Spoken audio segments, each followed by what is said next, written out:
महारानी, आप इस समय मेरे कक्ष में? इतना विलाप क्यों वृंदा? एक नारी की स्वतंत्रता का स्वप्न मां, जो अब टूट चुका है। दिवस में देखा गया नारी की स्वतंत्रता का स्वप्न स्वप्न ही रहता है, वह यथार्थ में नहीं बदलता।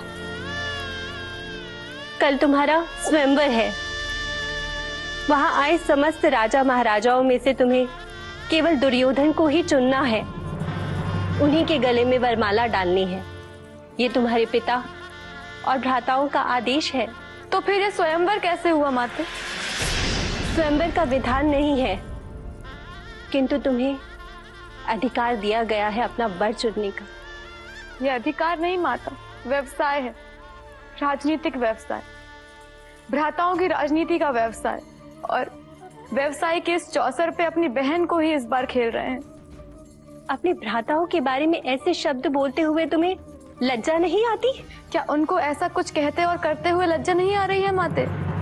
या आपको ही ये सब बात मुझे बोलते हुए? तुम कहना क्या चाहती हो? आप क्यों आई हैं माते यहाँ? मैं तो यहाँ इसलिए आई हूँ ताकि तुम अपने वस्त्र और आभूषण देख लो, कोई कमी ना रह जाए।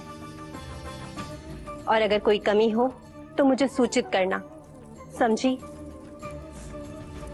जी, समझी। एक ही तो पुत्री है मेरी।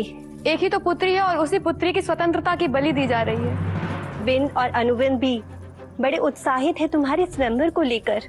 उत्साहित क्यों नहीं होंगे माता? उनके लिए राज्य के विस्तार से अधिक प्रसन्नता का कोई विषय हो ही नहीं सकता। तुम ऐसा क्यों बोल रही हो? आप सच सच बताइए माता, आप यहाँ क्यों आई हैं? क्या चाहती हैं? मैं तुम्हारी शत्रु नहीं हूँ, माता पिता हैं हम तुम्हारे। तुम्हारे कल्याण की चिंता हमें सदैव रहेगी। हर माता पिता की यही इच्छा होती है कि उनकी पुत्री सदा प्रसन्न रहे। मैं भी तो यही चाहती हूँ माता, कि आपकी पुत्री सदैव प्रसन्न रहे। कल तुम्हारा स्वयंवर है और तुम्हारे पिता की इच्छा है कि... क्षमा कीजिए माता, स्वयंवर मेरा है, वरमाला मेरे हाथ में रहेगी। और स्वयंवर का अर्थ आप ही ने मुझे समझाया था, स्वयं के द्वारा चुना जाने वाला वर। तो आप निश्चिंत रहें, आपकी पुत्री अपने पिता द्वारा आमंत्रित सभी नरेशों में से किसी एक का वरण करेगी और उसी के गले में वरमाला डालेगी।